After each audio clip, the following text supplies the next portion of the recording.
Luna cuts the demon's core in half, but the energy starts to become unstable. Luna is worried she'll be caught in the blast, but Jin comes flying in on Murakami, calling out to his sister. And now it seems that Jin is returning the favor, saving his sister from the blast. He reaches out his hand and we shift to the Behemoth Secret Service as they analyze the island that was swallowed by a vortex, which we can assume was where the battle took place. Ross tells his commander there was a lot of mana around the area. Humans were involved, but they picked up traces of silver and wind dragon's power. And before this incident, Valletta was seen crossing the border. And to top everything off, it seems he has died. The commander asks about the humans' mana and is told that it must be the contractors who fought alongside their guardians. And the vortex was caused by demonic energy. It must have something to do with the Zipfels, and something that they are creating. The commander asks about Andre, but Raz has no answer, which causes his superior to slam the table. Raz couldn't even identify Quicantel's guests, and the man quickly apologizes. The commander calms down because if he wasn't able to do it, not many would be. The commander orders Roz to keep everything under wraps and to look for Anya as soon as possible. And he also assigns more members to the Zipfel territory. They need to be cautious. This might cause a tip in the balance. And as you know, Raz, I am not that patient. And we're introduced to the commander that turns out to be the emperor of the Behemoth himself, Amir Behemoth. Nighttime comes and we now see Vishukal and Bubari talking about what happened, and Vishukal is shocked about what happened to the Devil's Stone and how it was used, and it ended up being destroyed. Bubari spits out his food and it seems he was the creator of the stone. He warned the Zipfels to use it with care, and he keeps spitting food into Vishukhal's face, which is hilarious. As the man thinks of what happened, those Zipfels bastards had to make a mess of things, and now he is forced to keep this pig alive another day. Now the leader of the Zipfels is very angry. He tells Bubari to cut off all communication with them for now, and we see a flame ignite in the darkness as a dragon's breath is used to cook a large rack of meat. A mysterious man starts to comment on Andre's death, and the dragon talks with him. Andre even took the Devil's Stone and died with Valletta. The man assumes that either the silver dragon was stronger than expected, or someone else was involved. The red dragon thinks it might be the black one that took down the graveyard giant, and we now come to find out that Murakami has a sister, Misha, and this duo assumes that it might have been her, and also talks about the connection between Murakami and Quicantel. The man wants his dragon to find Misha, but black dragons aren't easy to find. The man just laughs since it's a shame that they lost the Devil's Stone. Dragon asks if they shouldn't be more upset since the guy's brother just died, but he says it was bound to happen. He even showed up to the Rune Candle banquet without permission. Dragon thinks that they should get Bubari to make another stone, and they can't take over Siren's throne without it. The man tells his dragon, Kudain, that he understands the situation. It's quite annoying, but they need to be prepared for things like this if they want to take over the world and become a god. The man we're talking about is introduced as Keliark, and we got a brand new villain. And this motherfucker looks scary. We shift back to our heroes as Gilly opens the door to see Jin with everyone by his side. We're back, Gilly. You mind preparing us a meal? It's been a long flight. Gilly is in shock seeing Jin, worried about him, but is more shocked to see Lady Luna as she faints on the floor. Murakami is desperately fanning Gilly, and she's worried Jin might be expelled. But Luna thinks she's misunderstanding the situation. Kashmir enters the room asking who these people are, and she's introduced to Luna. And he immediately is shocked. It doesn't get better for him though, as he turns to his left and sees the silver dragon. He bows almost instantly, and he needs these people's help and can't afford to offend them. Jin apologizes for inviting guests without telling him, but Quicantel coldly asks where Anya is, and she is informed that 3 hours ago, Latri has returned. But there's something strange. The dragon is missing her memories from the entire year he spent missing. This news shocks Jin as we get to see the dragon in its human form. The last thing he remembers was Valletta telling him that they were going to teach him some dragon magic.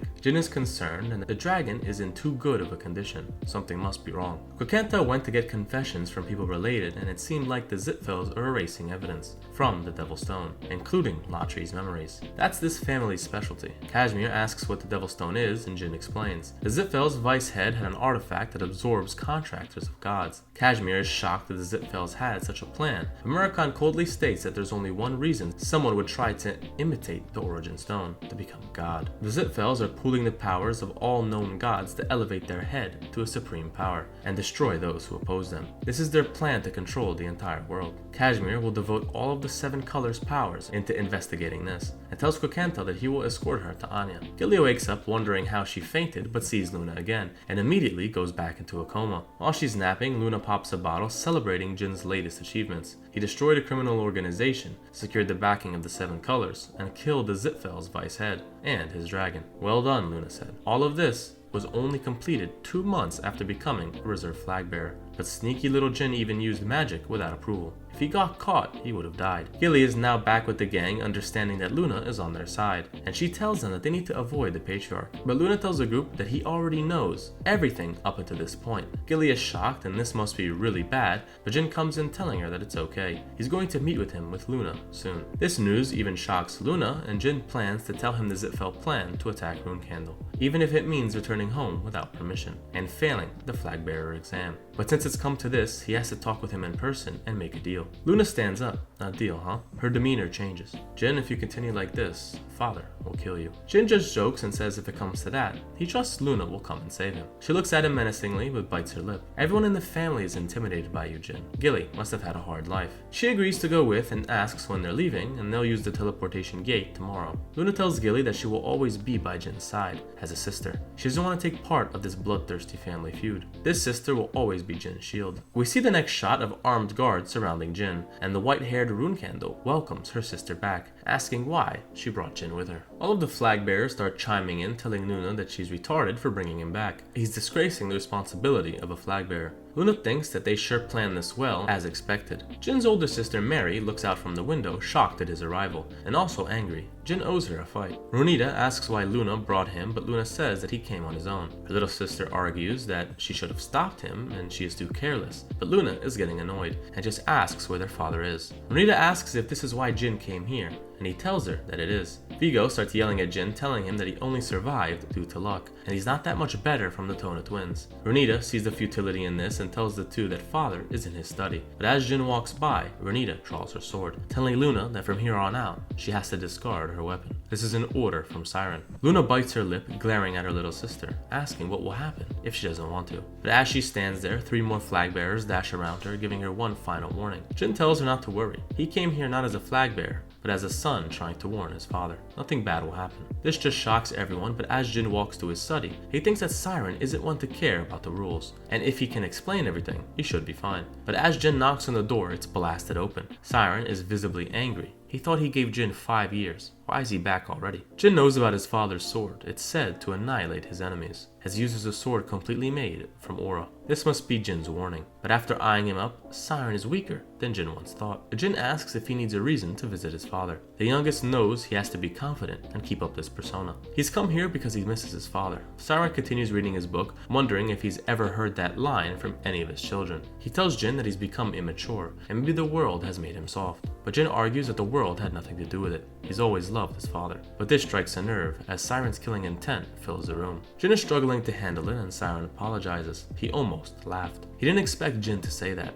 But let's cut the bullshit. Why are you here? Jin tells Siren that Andre Zitfell has died, and Siren asks if Jin was the one who did it. He says he wasn't, and Luna helped him with that, but he was the one who had them in that situation. But there are a few more things that Siren needs to know. May I speak? Siren closes his book, and the youngest sure is daring. He tells him to sit, and he's gonna listen to the rest of his story. Siren is impressed on Jin's achievements, but asks if this is what he came here to say. Jin thinks that Andre isn't the real second in command. He was too lacking in power compared to Luna to really be the Zitfell's number 2. Siren sighs, and Jin is right. He only had the title of Vice Patriarch, but he wasn't second in the power rankings. The one with the most power is Keliark. Siren wants to explain, but Jin interrupts. There is one more detail. Those Zitfell bastards created an artifact, the Devil Stone, and from what he understands, it's a replica of the Origin Stone, the one made by the gods, or so they say. Siren strokes his beard. Did Murakan tell you that? Shocking Jin that he even knows about him. He smiles nervously, asking if he knew about Murakan this entire time. Siren asks Jin if he thinks he can hide mana, even from his eyes. He might be good, but not that good. Jin thought he was aware, but not about Murakan,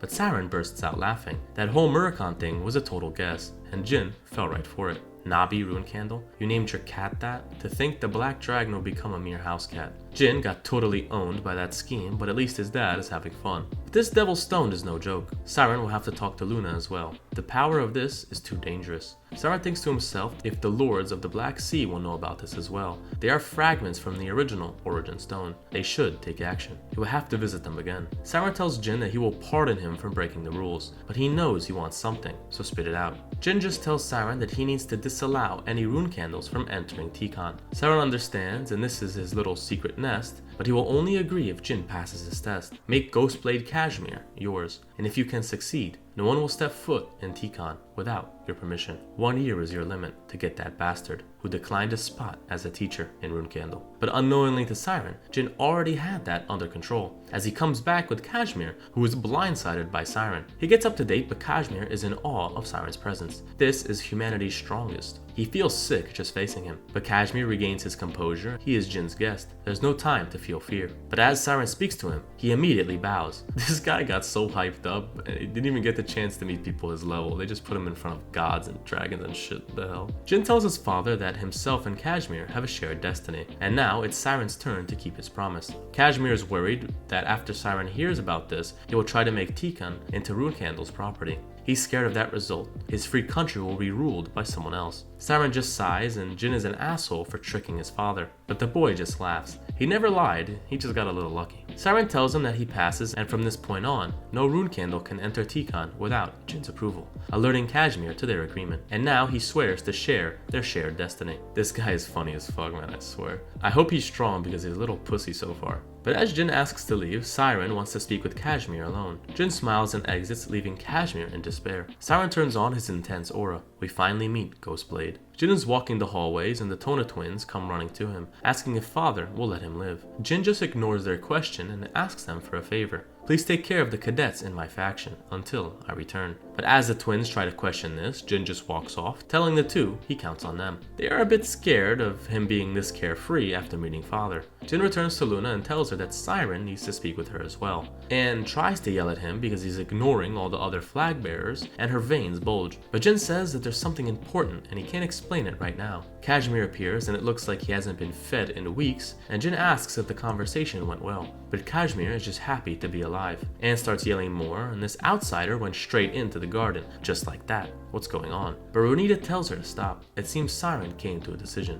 There's no more reason for them to intervene. Jin apologizes to Luna and he always causes her trouble, but thanks her for all of her help. Luna asks if Jin is leaving and he says that he is. He needs to train. But as he is living with Cashmere, he turns to tell Luna that he will see her again. We skip to 1 month later in Cashmere's great mansion underground training field, as Jin is seen sparring his jacked ass wife, Alicia, and he lost the last 30 spars. Jin tries to catch his breath and he asks for another duel, and he's about to be 0-31. The year is 1795 and the Zitfel families announced the death of Andre and Valletta. They didn't reveal the cause of death, and many speculated it was due to internal politics, or maybe the Bohemian Emperor. But the most accurate rumor was they died in a fight to the Runecandle family. So more and more people began to predict a war between the two, and wanted to know who would survive, magic or the sword. The answer to that lies on the other powers of the world and who they ally themselves with. We shift to Siren in his room as a man approaches. The prince from Shusharan has 5 second-grade mercenary groups and has sent gifts asking for support. Siren orders the man to return the gifts but accept the support request, and also wants him to deliver him a good sword and make sure that that prince inherits the throne. The man bows and he will send an 8-star guardian knight. Siren just sighs. All this drama because Jin had a fight in one of Behemoth's islands. He's already controlling the family, huh? How arrogant. He tells Khan that he's leaving for the Black Sea, and if Cashmere sends a letter, bring it to me. Khan accepts his order and we shift back to Jin's training as he sends a powerful strike to the floor. He's been swinging his sword non-stop, but he's still lacking. He can't afford to rely on Luna anymore. 15 years have passed and he's 5 stars with a sword and with magic, but it's still not enough. He needs to get stronger. He grips his sword harder as blood drips from his fingers. And these 5 years his father gave him, he needs to become stronger than all of his siblings. Cashmere appears telling Jin to stop. Even if he does this every day, his gifted body won't hold up. Anya is here as well as she runs towards Jin, inspecting his ripped hands. Cashmere tells Jin that he has to be patient. No one at his age can match him. His future opponents might be strong, but his impatience will kill him first. If he doesn't train properly, he will be going backwards. Anya heals Jin's hands and he smiles. He's ashamed of his own weakness. It's not easy for him not to train. Cashmere tells him that his work ethic is amazing. But how about you shift your training to something a little different? Let's try a spar. A spar with someone stronger than you. Jin asks on who he plans to send, but Cashmere pulls out his own sword and lets off an insane ability, causing slashes to erupt in the ground. He sheathes his sword again, telling Jin that they will fight. Once, he can deflect that attack. He is the noble sword after all. But be satisfied that you are fighting Tikon's strongest guard, my wife, as Alicia appears, carrying Julia. Jin has 6 months to defeat her, and he is allowed to use everything at his disposal. Julia begins to get angry and asking why her mom is fighting Uncle Jin. But Alicia just tells her that it's a fight to strengthen their friendship. Julia doesn't like fighting, but Alicia asks if there was a real fight, whose side would she be on? She picks Uncle Jin, which makes her mom sad. Damn, Julia, you just met this man, what the hell? Jin inspects Alicia and she has a strong physique, but doesn't look too powerful. Julia cries out saying that Jin is weak, and mommy said to always be on the side of the weak, which makes Alicia laugh. She tells Jin her daughter can't lie. Jin holds back his anger, but now it's time to train. They will spar every day for 6 months, only when Alicia is done her work. Kashmir sighs. Every day, huh? This might be taking up too much of her time. Some time passes and the two are ready for their first spar. Alicia removes her clothes and she's absolutely jacked, and she starts wrapping her hands and gives Jin a warning. She was from Behemoth's special ops, so if you lose Jin, don't be discouraged. Jin readies his blade, but as he's thinking about starting, Alicia's fist is inches from his face. She sends a blow, but Jin instantly equips his helmet, blocking the strike, shocking even Alicia. Jin casts his flashbang spell and draws his sword. The two square off and Jin stabs, but Alicia ducks under, ready to send him to outer space with a vicious uppercut. And even Jin knows he's fucked as he calls out for a medic. Alicia punches him several feet into the air, and that's the end of the first spar. Jin goes up to the room to get some rest, and Alicia is actually surprised that Jin could attack her at all on the first day. She asks about his first attack and was he trying to weaken the ground? Jin says that he was, but Alicia only found out about it after the duel, and asks about the light spell that he used. She never seen that type of magic. He tells her about the flashbang spell, and he actually tried to coat his sword with that same light energy, but it didn't work. Alicia sips her tea, a little worried on how strong Jin is at his age. The reason he defeated enemies stronger than him wasn't luck. It's because he has cold calculations and strategies that go beyond normal people's assumptions. Alicia admires him a little, but Jin sits in his chair. This is the first time he lost after exhausting every strategy that he had. The difference in power is insane. 6 months he's gonna have to fight this demon, but he will surpass her. This will be fun. Kashmir is outside the room, writing down everything that he is hearing. And 1 month later, in September, in an unprotected area in the Black Sea, Khan comes to deliver the letter to Siren. Siren opens Kashmir's letter, and it's really feminine. And come on, Kashmir, you're really doing good up until this point. Siren grips the paper, wondering why this motherfucker put so much useless shit into it. He continues reading to see his son's progress and sees that he's been fighting Alicia. The first spar ended in 3 seconds, the next was 5, the 7th was 10, the 13th he withstood 40. The letter contains up into the 14th spar, and Khan is wondering if Siren is amused from Jin's defeats, but is shocked to hear that Alicia is from the Behemoth Special Operations Unit. Someone from this branch isn't a person that the young master can hope to go up against easily. But Siren says the 14th duel, Jin withstood over 120 strikes and has broken his limits. If he was the firstborn, Siren would have given him the family with no regrets, and Khan is shocked. This is the first time that Siren has openly talked about his successor. The only reason Joshua is next is because Luna has no interest. Khan tells Siren that he might like Jin and his growth is amazing, but he might not be a suitable heir. Siren questions Khan's meaning, and he says that he's too good-natured and not cold. This is the difference between him and Joshua. Siren agrees, but the only trait a rune candle needs is the ability to cut off their family. The patriarch thanks Khan for his assessment, but asks why he was late with his letter.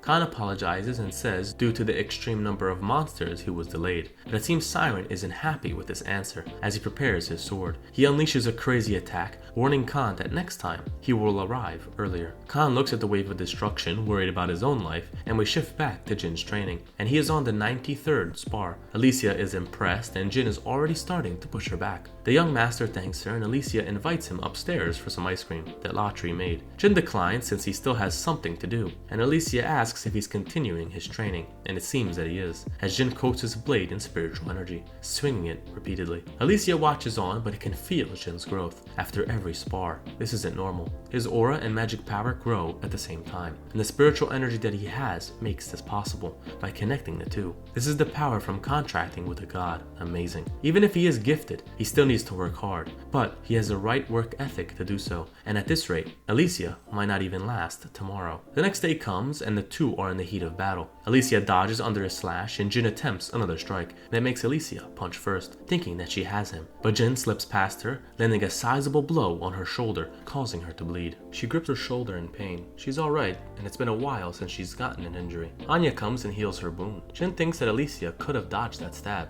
He was lucky this match. Alicia thinks to herself that she was careless and was baited in by Jin's shadow energy and didn't see him move. She's gotten sloppy after retiring. She grips her fist, but she did lose for the first time to Jin before the end of the 6 months. Jin says that he can't accept this victory and they should call it a draw. Alicia sighs, and it was her mistake that caused her to lose, and if she made this same mistake months ago, Jin still wouldn't be able to cut her. This is how much he has grown. He has an amazing fighting spirit, and soon he'll be a 6-star knight. Now it's December 1st and Murakami is seen walking with Jin. Jin asks him why he's buying ice cream on this freezing ass day, but Murakami tells him that cold things taste better in the cold. But we all know these are gifts for Gilly. Kashmir approaches with Julia in an adorable costume, and he starts to get serious. They need to talk. The topic is Vishukil Ibriano, the interim head of his family. That's a once-in-a-lifetime talent. Jin requested information about this man, and Kashmir asks if Jin knows a group named Kinslow, and he does. He's run into them before. Kashmir gets to the point, and he believes that Vishukil is involved, and he often visits Bubare's workshop. Explosion is art, and this man is known as an executive in Kinslow. Vishukel is always seen bringing this fat fuck some food, and now Jin understands why he defended Bubare at the Rune Candle banquet. Julia continues messing with Murakami until he gets mad and rips the icicle from her hands and yeets it at her dad. Jin gets Kashmir's attention back, asking if he has any info on Spider-Hand Zalu, but he and the 7 colors are coming up empty in their investigation. Someone erased all the information on him. Jin thinks that maybe he should have kept him alive, and thanks Kashmir for the update. But the man says that Kashmir returns the thanks and says that if he's truly thankful, please play with Julia. Jin has to decline since it's almost time for him to spar, and Kashmir might actually stop by. He's curious to see how much Jin has grown. Kashmir and Jin arrive, and Kashmir's appearance shocks Alicia. She asks why he is here, which concerns Kashmir. What, am I not allowed to be here? Alicia says that that isn't the case. She just didn't want him to see her lose. This news shocks her husband, but today is most likely Jin's last day of sparring. Alicia tells Jin to remember her as a good opponent. What are you talking about, Alicia? I will always remember you as a great teacher, and more importantly, as a great friend. Kashmir is still shocked at what's going on, and it's only been 3 months. How is he so confident? Alicia takes her stance, but Jin stands looking jacked as hell. He takes a breath and starts to summon something. A mana circle appears behind him, and a blue phoenix emerges, which takes Kashmir completely off guard. It seems Jin has finally mastered his phoenix heart. This summon is only available to 6-star mages, but no mage knows which phoenix they'll end up with. All of them desperately want a special one to choose them, but what Jin possesses is the rarest among all the phoenixes, the blue fire phoenix. Kashmir is in awe. Did you really make a contract with Tess? The mages who were able to summon the phoenix Tess were the best mages of their time. Jin equips his helmet and asks Alicia if she's ready to begin. She pumps aura into her fists, ready to go. She rushes in, but Tess shoots flames at her, stopping her assault. The flames are not only a powerful spell, but also carry a side effect that causes one's body to become heavier once it comes into contact. This pressure is a power that can push you down and quickly diminish one's stamina. Alicia needs to finish this quickly, but Jin also has the same idea. He can only maintain his companion for 3 minutes. He appears in front of Alicia, sending a slash, but she quickly dashes away. It wasn't fast enough as a strike grazed her shoulder. Before she can get up, Jin prepares another attack, flying through the air using wind magic. Jin has been fighting Alicia for a while and knows her fighting style. She likes to dominate her opponent, but now Jin is the one regaining the dominance. He coats his sword in spiritual energy and rushes in for a barrage of swings, leaving Alicia on the defensive. Each slash is getting closer, and Jin weaves in a fire spell. Alicia manages to dodge to the side, but is caught by Tessa's fire as well. While this is firing at her, Jin lunges sword in hand, causing Alicia to think about her next move. Should she dodge or block Jin's attack? She begins to get angry, gathering all of her aura, and grabs Jin's sword out of the air. She is engulfed by the fire, but she stands there with her fist ready to strike. She's finally got him now. But as she unleashes this punch, Jin is not there. But there's no way. She has his weapon, and it has weight on it. But she looks at the handle to see the phoenix's flame on it, and Jin appears in her blind spot. Alicia knows it's over, as Jin prepares a wind spell on his hand, slashing Alicia on the back. And with this, Jin is the victor. But he quickly releases his mask, worried about his sparring partner. He tells Kashmir to get Anya fast. Nighttime comes, and Murakami and Kokantel are also shocked that Jin is growing this fast. To take out a Behemoth Special Op member in 3 months is unheard of. But more importantly, he can summon Tess. Murakami starts to freak out. Are you kidding? And Quicantel starts screaming. Jin is downstairs, hearing the commotion. Alicia recovers and tells Jin that she was so focused on ending him with that last strike, she wasn't prepared to be hit from behind. When did you plan that? Jin laughs and says he had that idea since their first match. The two laugh and Jin thanks Alicia for everything that she has done. Alicia says it was fun for her as well, and she is so proud of the young master. But interrupting this moment, Murakami bursts into the scene. He ignores Jin's greeting and tells him to summon Tess now. Jin does so and Quicantel immediately bows to the Master of Flame. Murakami is a little less respectful, which makes Tess angry, and the Phoenix begins pecking Murakami. He apologizes and Kashmir is watching on, with his usual feminine energy. But he feels a weird feeling. It's oddly soothing in here. Quicantel's head is still glued to the floor as Murakami is getting pecked to death. He tells Jin to recall Tess and the young master has no idea what the fuck is going on. He does so and asks Murakami what his deal was. Jin needs to know why the Great Shadow Dragon is sucking up to a blue bird. His summon is not the real form of Tess. He is only visible in the Fire Realm. Jin is curious, is this the place where phoenixes live? Not even the highest ranking gods know the name of this place. Jin asks if this sanctuary is out of reach of most gods and is told that it is. Even the god of flame, Shinu, cannot use the flames of this realm. In the past, there was a time where several gods left the Fire Realm, including dragons like Quicantel and Murakami himself. But some of them began to annoy Tess, and that day they realized his true power, as he burnt 5 gods and several dragons alive. Jin wonders how strong this phoenix even is, and how he can even bring out that power. Murakami tells him that it's impossible. He will never bring out Tess's full strength, especially from another world. There is always a penalty when transferring power. That's the reason why gods who come to this world can't do much. But even saying so, someone like Jin could be burnt alive by a fraction of Tess's power. How could you summon him like that? Are you crazy? Murakami calms down and thinks that if Tess chose Jin, that he wouldn't kill him just like that. He crosses his arms and tells Jin that Tess told him to tell Jin that he likes him very much, and congratulations. Jin thinks on the situation, and Tess is someone greater than he ever thought. And now he can stand up to Shinu and Keliark. He has the fire that the flame god is weak against. There's another thing that he can use against the Zipfels. Jin smiles in anticipation. And now it's January 2nd, as we see Siren standing over some monster corpses, because he is not able to do anything that isn't badass. He sees an update about his son, and he was chosen by Tess, but he seems not to care about phoenixes. Even though he allowed Jin to use magic, he is still a rune candle. Siren asks Khan about the Hiren family's grandson. Khan received some information about him recently, and it's about the Cosmos competition request to assassinate a pirate who's participating in it. And on the list of participants, Dante Hiren entered with an alias. The Cosmos competition is a fighting arena hosted by pirates, and 10 years ago, Mary was the runner-up, and it was her first real defeat. Khan is ordered to send Jin to this competition as well, and many people will be watching him, so he won't be able to use magic or shadow energy, and he'll have a hard time using his sword. And fighting against a genius who only trains the sword, Jin will learn something. At the end of the day, he is a rune candle, so he needs to prove himself with his blade. We shift back to Jin, and Kashmir hands him a letter, an application to the Cosmos competition. Jin wonders why he has to do this, but Kashmir says that he prepared it for him, and it'll be a good way to see how strong he is. And even Dante Hiren will be there. You do know his grandfather, right? The current patriarch of the family, Ron Hiren, someone who was on equal terms with Siren before he ascended to godhood. And Dante is a genius of that family. Aren't you curious how you stack up? Jin thinks about it but asks if he really needs to attend. Kashmir starts panicking because this is an order from Siren, but Jin tells him that he will go, since he is so insistent. Jin thinks to himself that he understands why Kashmir brought this. Siren must be pulling the strings, and wants Jin to understand that swordsmanship is still his priority. Kashmir lets Jin know that he has to leave tomorrow, and the timing is a little tight, and he pieces out wishing Jin good luck. Despite his confusion, we're introduced to a new setting, the Bellado Empire, an island in the south, and this is the first time Jin has been a place like this since Mamet. And this place might be worse. A fighting tournament, huh? In this stage, there are no rules, and you can kill your opponent even before the match, using assassination methods. To think a genius of Hiren would participate in such a place. Is their patriarch crazy too, or what? Jin thinks that this will be good experience, but a familiar face appears as Baradin takes off his hood, ready to have some fun. Jin enters the registration as the thugs look at him and smile. The man asks who this kid is, and Jin says that he's here to enter the competition. The man tells him to get lost and applications are closed. Jin swore that there was still time, but the man says that he's not in the mood. What, you don't understand? Jin grabs some gold from his pocket and smacks the dude in the face with it, sending him to the floor. That's the entrance fee, right? Put my name down. The man gets up and smiles and starts laughing hysterically. What an insane kid.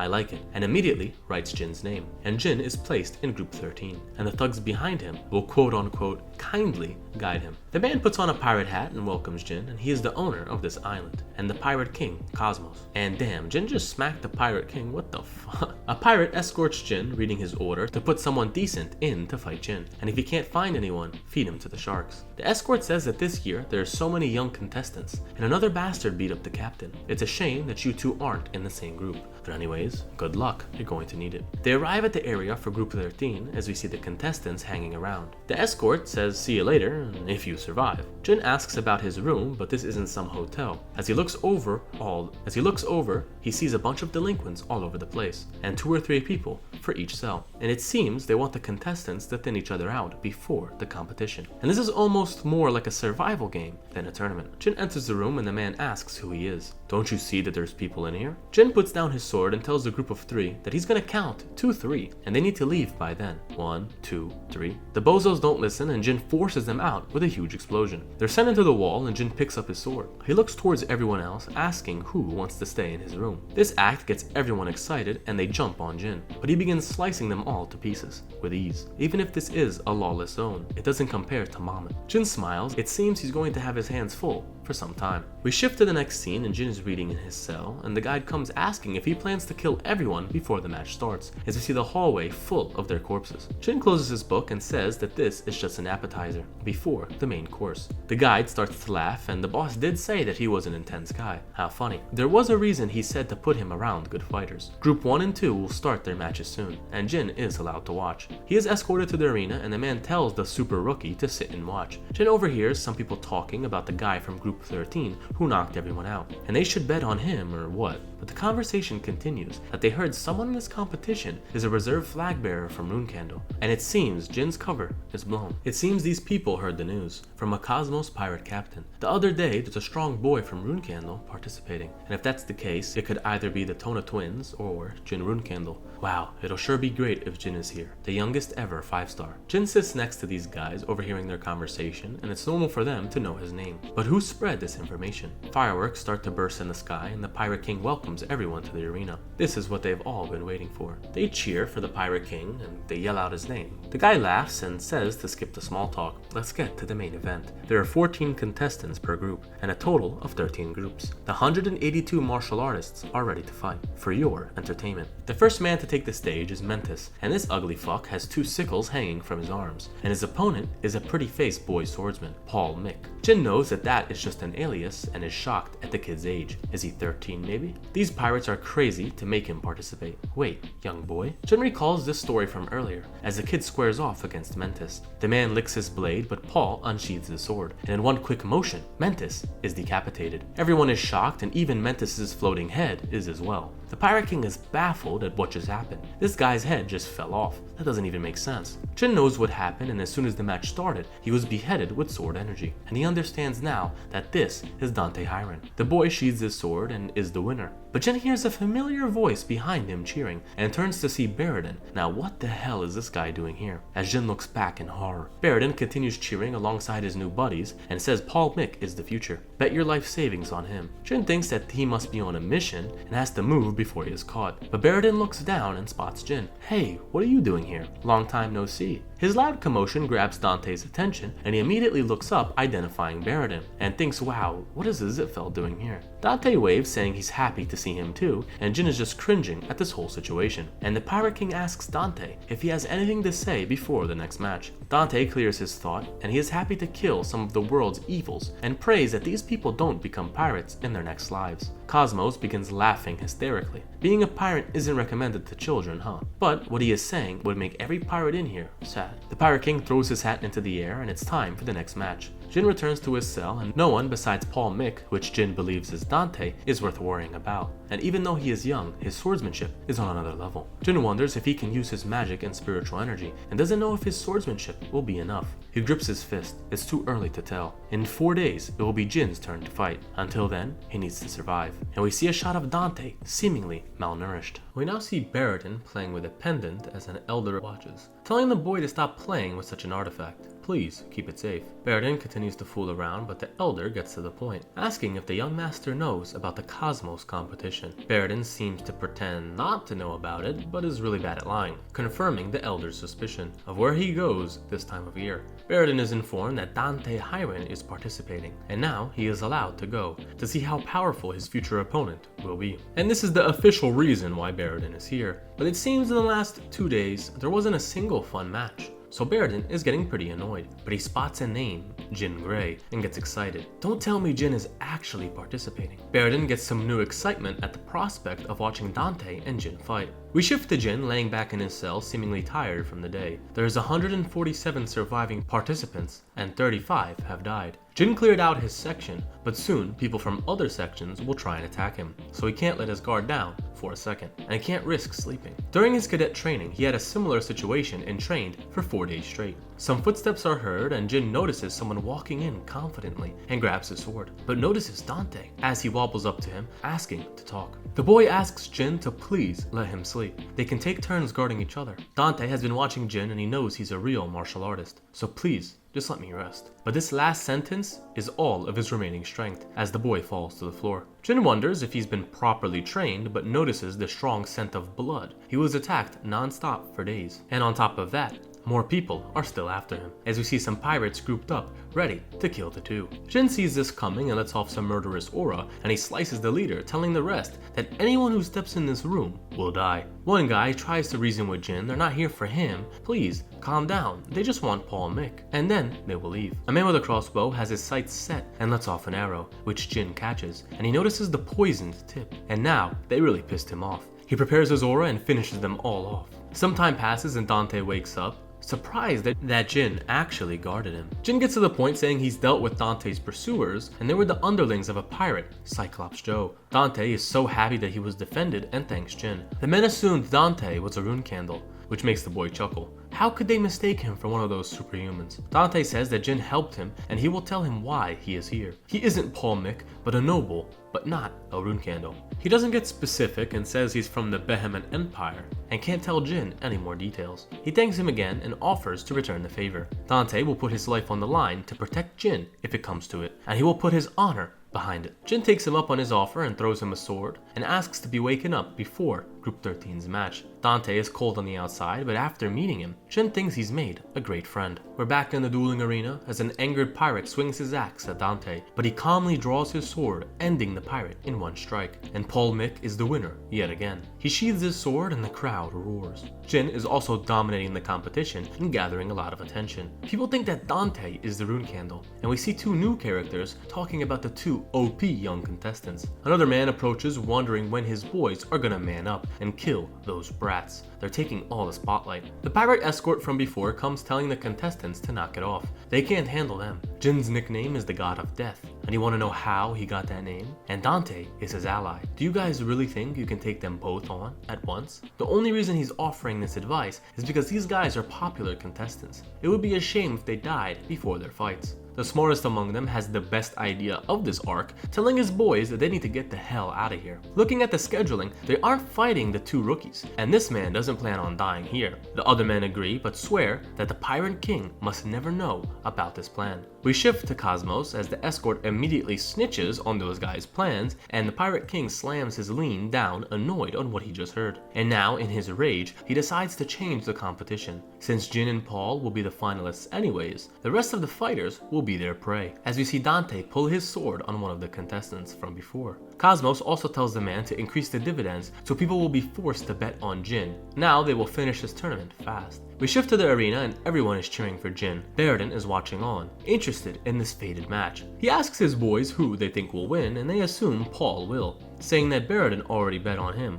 But the mage has a cheeky smile. He actually bet 100,000 gold on Jin, which startles his companions. Jin is currently a 3x underdog, and his companions really question if the pirates will pay 300,000 gold if Jin wins. Baradin smiles, and Cosmos better pay, even if he has to sell some of his islands. The Pirate King comes out telling the crowd that it's time. The crowd starts to get annoyed, yelling at the man to bring out Paul and Jin already. Cosmos takes a breath and calls for Paul Mick. The crowd roars, and his opponent is Group 13's Grim Reaper, Jin Gray, and Baradin cheers for his rival. The two square off, and this is the fight that everyone has been waiting for. Cosmos calls for them to start, and the two stand drawing their swords. Dante has a serious look, and in a quick flash, disappears. Jin is taken off guard as Dante appears above him with immediate strike. The swords clash, and Jin lets out an attack, sending Dante back. The boy laughs. He knew Jin was stronger than this, but it's time to get serious. He builds up aura into the tip of his sword, and Jin does the same. The two lock eyes, and in a single strike, they cause a huge explosion. Everyone watching is shocked at the sheer power from these two young men as they continue their barrage of strikes at each other. Their auras flare up, and they continue the heat of the battle. Jin thinks that he's certain that this was Dante's highest speed, but right now, he's increasing his speed only when needed, so he can properly manage his stamina. And if that's the case, he'll have to exploit this as he dashes to the right. Dante smiles, knowing what Jin is about to do, and the two match each other's tempos. They dash around the arena, and the spectators can hardly keep up. The power they're witnessing is beyond their comprehension, and Baradin is watching in awe, gripping his arm, wanting to fight himself. Dante is having the time of his life, telling Jin that he thinks he's holding out, but he'll see through his tricks eventually, because now Dante will become much faster, as he dashes faster than Jin can see, taking him off guard. He sends a horizontal slash, but Jin barely manages to duck under it. He sees his strike and makes a strike of his own, but he was too slow, as he begins to cough up blood. The fight isn't over, as Dante continues his assault. Jin is barely holding up, and the crowd roars Paul's name. They want him to end this just a little bit more. Dante thinks that this is all of Jin's strength. Dante begins to understand who Jin really is, by his swordsmanship and his physique. The way he's fighting is making this battle become drawn out, and only one person can be capable of this, Jin Runecandle. To think you would be using an alias as well. But if this is all you have, you made a mistake. As Dante prepares to strike at Jin's side, his slash is about to reach his neck, but at the last second, Jin gives him a deadly stare. Dante sees this and immediately stops his attack and dashes backwards. Baradin is also caught off guard, wondering why Dante fell back. Dante prepares his stance, thinking what the hell just happened. Right when he thought he slashed Jin, he felt like he was about to die. What is going on? Jin punches his own shoulder. For a second, he almost released his spiritual energy, but that would have gave some things away. He takes off his jacket, and now it's his turn. He grips his sword with two hands, coating it with aura, and sends an overhead slash down on Dante. The force is immense, as the boy barely is able to hold his sword up. He knows this isn't a simple slash. This is the same strength of all the sword strikes they've had so far, and Dante bleeds trying to hold his weight. Dante struggles to figure out what he can do, as Jin prepares another heavy attack. But he thinks he might have to go all out and apologizes, saying that he might kill Jin. Jin hears this and tells the boy not to get cocky. Why are you hesitating? If you know I'm a Runecandle, don't disgrace yourself, Dante Hiron. Dante is a little shocked that his identity was revealed, but smiles. He knows what this fight is for. He apologizes to Jin and asks to continue the duel. Jin holds out his sword, ready to fight. The two square off again, and both have a determined look in their eyes. The fight begins, and they dash in faster than before, sending huge shockwaves with each strike. The barrage of sword strokes continue, with neither man getting the upper hand, and both sustaining small strikes. Dante is going all out, landing strike after strike, and Jin manages to parry one, sending his sword upward. He grips his sword with two hands and unleashes the full extent of his power, slamming it to the floor. Dante was able to dodge that intense attack and tries to slash at Jin, but he barely manages to evade backwards. Jin sends a slash of his own, parrying Dante again. Jin thinks that Dante has to be at his limit. How is he still fighting this hard? And curses the young boy. He really is a genius that appears once every few hundred years. Talent that has to be blessed by the gods. However, he was born with one weakness. He had a weak and fragile body, which proved to be a lacking vessel for his talent. And Jin can relate to him, since he swam through the same pit of fire because of a damn curse, and he knows Dante's pain. He knows his suffering that seems like only eternal darkness, and the despair he has glancing on his bony body, and how he whips himself to death every day to get as good as he is, and to get where he is now. Dante looks at Jin, thinking that he was born with everything, a blessed body, talent, but what he feels from him now is desperation. Why are you this desperate? Is it rage? Is it because he's the youngest, not in line for succession? No, it's because the same reason that Dante has. These two do not see anything else. They just aim to be the strongest, and for that is why they endured to get where they are. And now, in the heat of the battle, Dante thinks that he can't even recall anymore how many times he's fallen into despair. How many times has he tried to give up? How many times has he gotten back up? The two, with aura blazing, continue to strike each other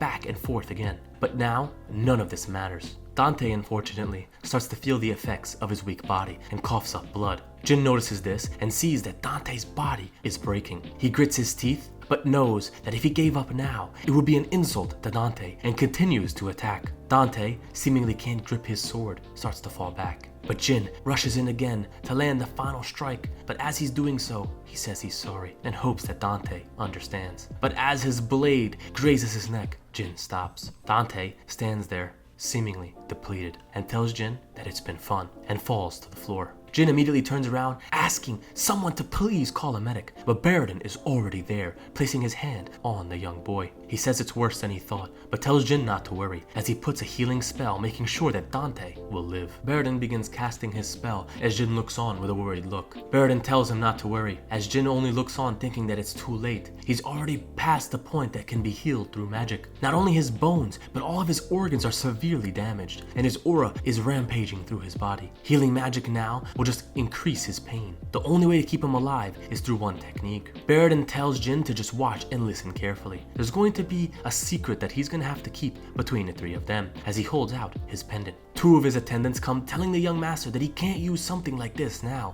But Baradin tells them to shut up and come over here and cover them with their capes. The attendants do so, and the people see the Zipfel emblem, shocking them to see who is here. Cosmo sees the Zipfel emblem and begins to sweat profusely, asking himself why would someone like this be here? Did they come to kill Paul Mick, knowing that he's possibly a rune candle? If this is the case, then everyone will die for sure. Cosmos tells everyone in the attendance to cover their ears and eyes. Baradin just smiles, thinking that Cosmos sure is good at reading the rune. Jin looks at the artifact that Baradin is holding and asks what it is. Baradin tells him that it was something that he was gifted long ago, the blood of Numerous. Do you happen to know about that, Jin? We get some info on Numerous. And right before the founding of the holy state of Enkela, the god of hope was known to have been destroyed by a certain event. Numerous, however, left 8 teardrops and 100 drops of blood before he was destroyed. The tears can revive the dead, and the blood could heal all injuries and remove all diseases in a single second. And at the time, it became a huge interest to everyone in the world. It was an object that no one dared to put a price on, and large factions like the Zipfel immediately went hunting, searching for all the drops. And now, the legacies of that god have only been passed down through generations as a simple folktale.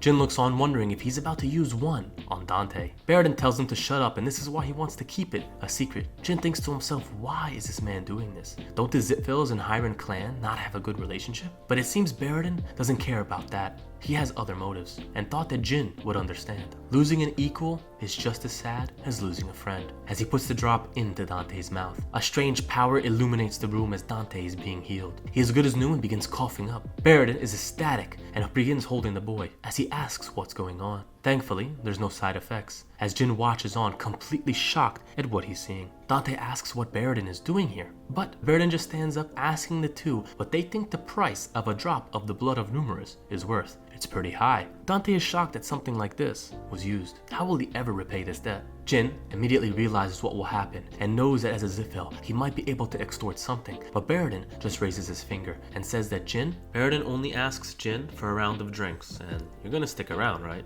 This time, he won't take no for an answer. Jin just sighs, completely relieved at what's going on. He always thought that Baradin was an idiot, but turns out, he's pretty cool. Jin smacks his hand, saying that he'll think about it in the cold way that he always does. But nighttime comes and we go to a tavern with a lot of money in a chest, seemingly the winnings from the tournament that Jin received. The two begin talking and Jin can only think that he almost died here and doesn't even know if the reward is worth it. Jin has a large sack of gold as well as a treasure chest and wants to divide up the loot just to be fair. So he ends up giving Dante the huge sack of cash. But it's not like the Hiran clan needs money. But he accepts the gift, thanking Jin, saying that he'll treasure this gift. Baradin starts to fuss, saying that he wants something too from Jin. Jin opens the treasure box that he received and finds a map, and is actually surprised. This is a map that he only heard about through stories. Wondering why, Jin opens the box and sees a map, and Baradin thinks that Jin might give him this map, and actually gets a little excited. But Jin ends up giving the empty box, and tells him that that's his. Baradin is a little surprised, but takes that anyways. I mean, it's better than nothing. Jin quickly turns his attention to Dante and wants to ask him a question. Why didn't you use your secret technique? Dante just answers with the same question, asking Jin why he didn't use his as well. It seems the two are on the same level and know that both of them had something to hide. Jin takes another sip of his drink and knows that Dante's intuition is just as good as expected, but just says he doesn't know what he's talking about. Dante says it's unfair that he's lying about it, but he's always welcome to fight him again. But this time, they're not allowed to hide anything from each other. Baradin says he wants to fight with them too, and says in the future they'll all be the leader of their clans, and he's waiting for that day. And he hopes that they can stay friendly. Jin just laughs at him, saying the next patriarch of the Zipfel sure is soft, which makes Baradin blush and start complaining. Dante starts laughing as well, and it seems we get a new trio of friends. Strong ones at that. And Jin, for the first time, actually enjoys the company of his peers. But he knows in his heart that destiny will make these three point their swords at each other.